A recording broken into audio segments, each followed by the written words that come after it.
Hello, and I am Dr. King, and this is my wife, Natasha. And I've been a functional medicine doctor for the last 15 years, specialized in working with patients who struggle with thyroid gland disease, including Hashimoto's, along with chronic viruses and toxin overload. And in this short video, we're going to talk about one, how Natasha overcame her autoimmune condition for us to start a family. And two, we're going to go over my unique approach. And then if you want to learn more, you can watch the more in-depth webinar video down below.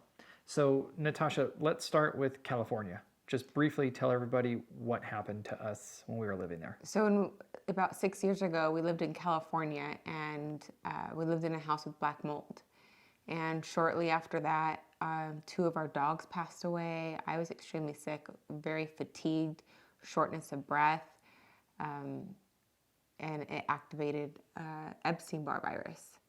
Yeah, and what she's leaving out is we were both athletes at the time, so we were racing triathlon and mountain bikes every weekend, and we would go away from our house and feel really good, and then we would come back and on Monday morning just feel like a bus hit us. So we discovered the black mold in our home, but it was a little too late because that mold triggered Epstein-Barr virus to turn on in Natasha. And Epstein-Barr virus mimics a lot of thyroid symptoms, including the fatigue and the exhaustion, brain fog. For some, they can have the muscle aches and the pains. So when Natasha was struggling with her fatigue, we ran her Epstein-Barr virus markers, and sure enough, they came back positive. Well, what do you have a family history of? I do have a family history of Hashimoto's disease. My mother and both my sisters both have Hashimoto's. Yep. So she has that family history of Hashi's, but up until the mold, she had zero health symptoms, was doing fantastic, and the mold triggered the virus to turn on. And one thing I have found with our thyroid patients, Epstein-Barr virus loves to live in the thyroid tissue, and it likes to burrow down in the tissue, and then your immune system will see that infection, that virus, and try to kill it. But it also starts attacking your thyroid tissue. And now you have autoimmune condition called Hashimoto's disease. Up to 80% of hypothyroid patients are misdiagnosed. They actually have Hashimoto's. And this is where the traditional medical model is going to fail you, because they're just going to maybe check TSH and a free T4 and a free T3 and give you some thyroid medication. If you're struggling with a chronic virus or an autoimmune disease, that medication isn't going to do anything. So long story short, we had a hell of a time for a couple of years with Natasha's health. But what was our big goal? But we had a huge goal, and it was to start a family. And as of yesterday, our sweet little Cruz is 8 weeks old. Yep, so we have a little boy named Cruz, but it took Natasha a lot of hard work, and it took longer than we expected because we had to figure a lot of this stuff out. We didn't have anybody helping us, so we had to figure it out. She got healthy enough to conceive and carry to full term. That part was pretty easy. The pregnancy was a breeze. She's bragging right now, but she just sailed right through all of that. So now we have our little family we've always wanted. Now, the unique approach that we took was threefold. So let's say you have a thyroid gland disorder. One thing that you must get done properly is thorough laboratory testing. Now, I always run the labs on Natasha, so I've been managing her health for all these years. And we use our HSA to go through a co-op, and that co-op allows us to get whatever blood work we need very inexpensively. Part of the problem that a lot of you patients have is, one, the insurance companies aren't allowing you to run really in-depth blood work. And two, maybe your doctor just doesn't know what they're doing. And we're not trying to step on anybody's toes, but if your doctor is only running a TSH and a free T4 or a free T3, they're missing 7 to 8 other thyroid markers, and that's including your antibodies, even iodine. So if your doctors are prescribing you a medication based on 2 or 3 markers, and there's a total of 11, they're going to miss pieces of your puzzle. And this could be the reason why you may still be struggling with some of your thyroid symptoms. Now, the second piece to the puzzle, if you will, is specialized testing. With Natasha's history, we had to do a lot of testing. And I do this on some patients as well. Maybe on some patients, we're not running all of these tests, but we knew we were exposed to mold. So we tested your body for mold. Yeah. Right?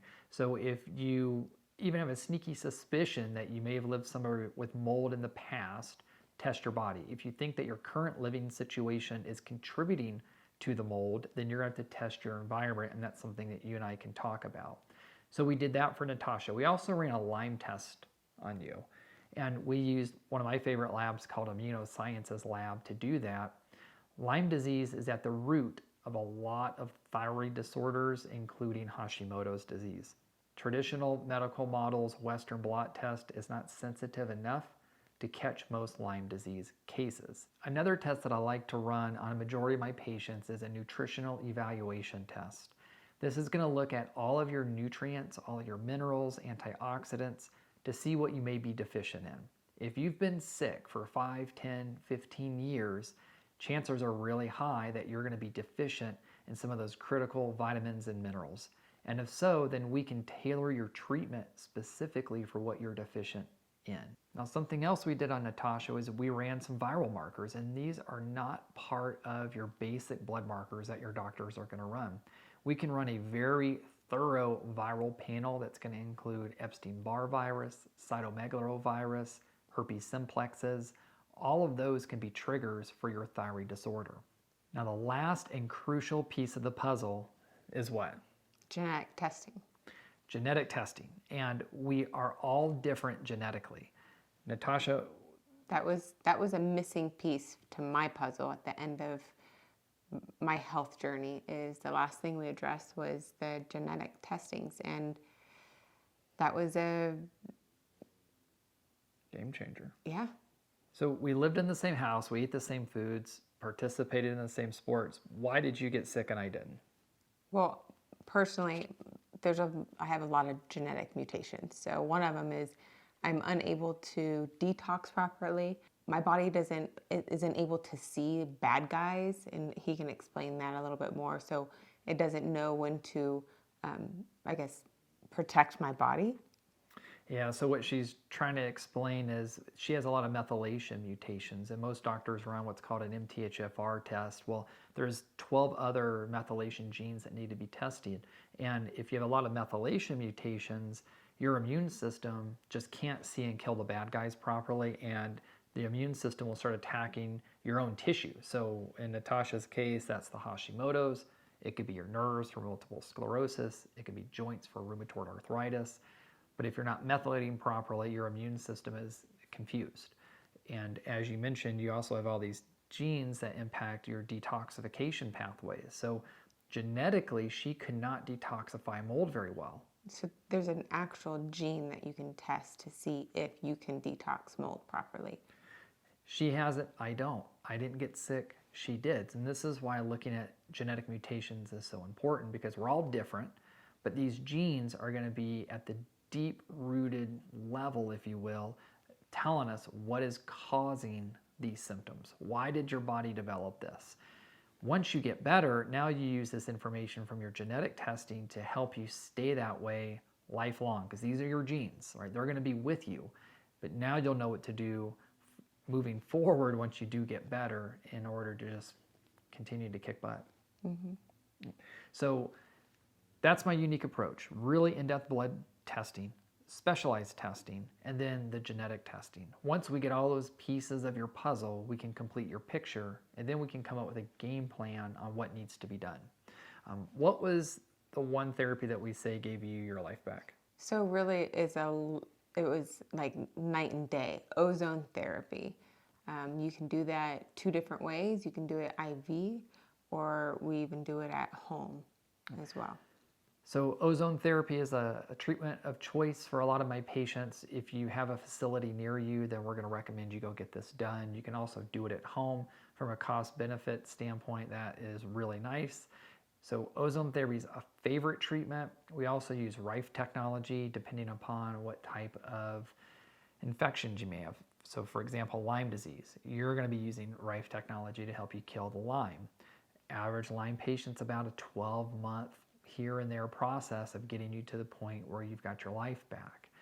And then we'll use nutritional IV testing. We'll base that off of your individual lab results, And we can also use supplementation as well. So if you don't have a clinic near you where you can go get IVs done, or you just don't like getting IVs, which is myself, then you can take certain supplementation to help your body heal. If you want to dive further into the webinar, go ahead and watch that below, input your information, and you'll get access to that full webinar where we're just going to go into a lot more detail about what we just discussed. And then you'll have the opportunity where you can schedule a complimentary consultation. And in the video, I talk about the type of patients I like to work with and which patients I don't like to work with. So highly recommend reading that so that way we don't waste each other's time. So until then, we just wish you guys the best of luck with your health, and we look forward to speaking with you soon.